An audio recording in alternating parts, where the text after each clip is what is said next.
ngiye gukura ibintu bagushiriye mu nda.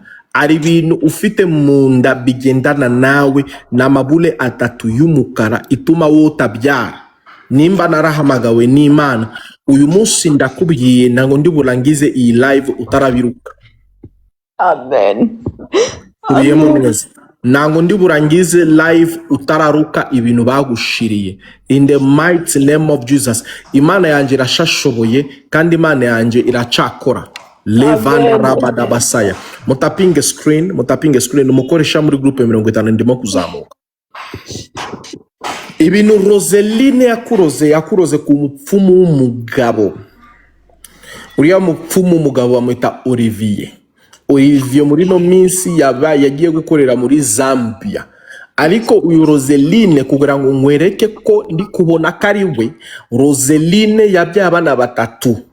Wa mbere bamwita Kayitesi, wa kabiri ni Hortense, wa gatatu ni Jimmy ni umugabo w'igikara wize ibintu bijyanye na informatique mu Burundi. That's true. Yego, Ushatse kuvuga ntango ndi guhanura gusa amazina, ahubwo ndi kugukadira mu gihanuzi kugira ngo nkwereke nakwigisha ahantu ibintu byose bikomoka n'ibintu bafunze ubuzima bwawe aho bituruka. The Holy Spirit speak to me everything in your life.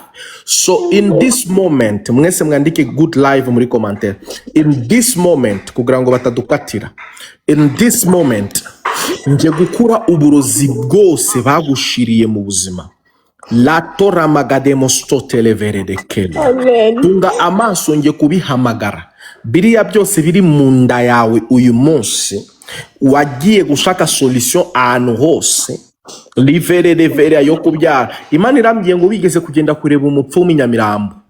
Wagiye kumureba uriya mupfumu muri 2017. Ndabesha? No, nagubesha. Uyu mureka ngo ama precision. Wagiye kureba umupfumu n'umwana w'umukobwa mwiganye. Uyu mwana w'umukobwa bamwita Vivi. Ni Veve kandi mukunda kumwamagara amazina ya Vava. So the Holy Spirit speak to me. Okay. Mwagiye kureba uyu mupfumu.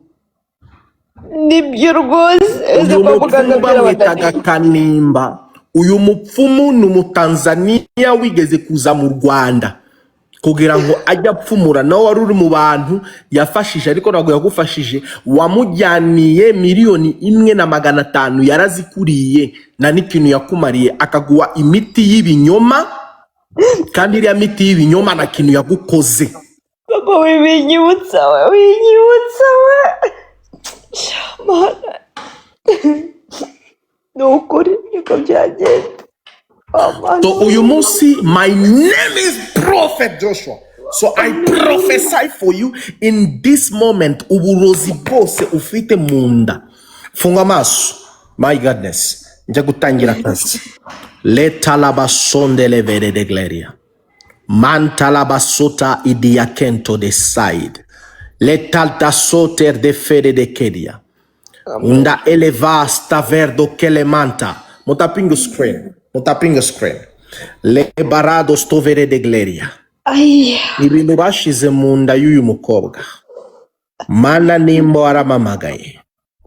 Ndashaka ibi bintu abiruke. Uburozi afite mu nda itumaga atabyara. Uyu munsi ng'umuhanuzi Imana yaramamagaye. Mana ntusebiye. Ndagusabiye. Mana y'igihanuzi. Mana wamamagaye mu murimo wayo. Bitangire kugenda bisohoka. Bitangire kugenda bisohoka. Bitangire kugenda bisohoka. Bitangire kugenda bisohoka. Bitangire kugenda bisohoka. Ubu burozi bamushize butangire kugenda bisohoka. Birazamutse, birazamutse, birazamutse, birazamutse, birazamutse. Ha, birazamutse, birazamutse, birazamutse, birazamutse, birazamutse, birazamutse.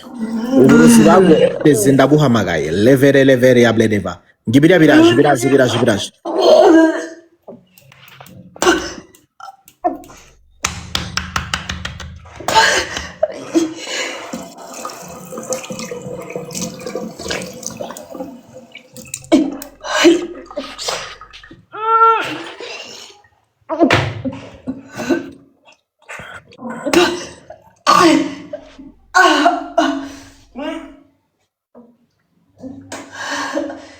Fire!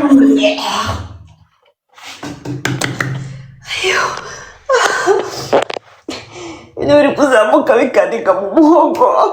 Biraje tuza reka kuvuga ngo ibiriya biraje.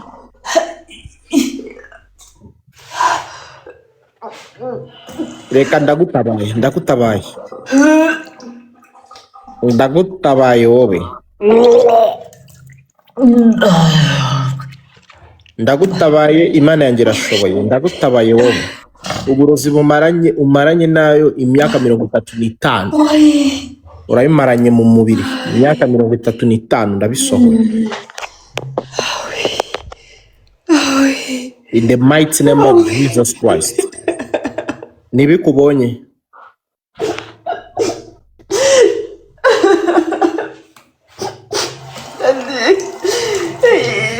Reka mutari ibintu bikoherereze. Ibintu by'umukara nibyo byari bikundigana biri kundika mu muhogo.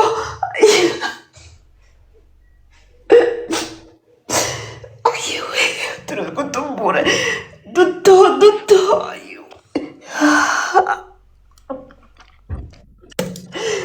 Dadi dore ndi kuva mbese n'amaraso ari kuzana amaraso hano byamanuye. Buriya burozi ndabukuye mu buzima bwawe. Parce buriya burozi bwari bwaje kugira ngo utabyara. Ubu mu iminsi uzasama. Mu iminsi uzasama. Urakoze papa.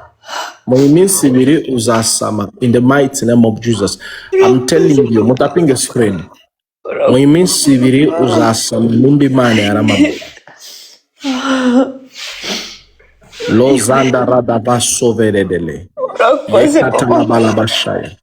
Est-ce que umuntu wambira avance prophète? Urakoze dadi. Bantu benshi rega mwaratesetse kubera ko na deliverance mufite nago mushaka kubohoka. Muze kwa Prophet Joshua mbohora ubuzima bwanyu mukurikira ibibwiriza amabwiriza yo kubohoka mu buhoro. Parce que uri hariya naguze ikintu cyagufunze. Uri hariya naguze ikintu cyakuruze. Uri hariya naguze ikintu cyafunze ubuzima bwawe. Nje kwakira undi muntu. The Holy Spirit speak to me everything. Lerado sovare. Yandarada yadastava. Buri mwese ambwira igihugu yerereyemo. Nje kwakira undi muntu. Ndi kubona imbaraga z'Imana. Landara lavandele.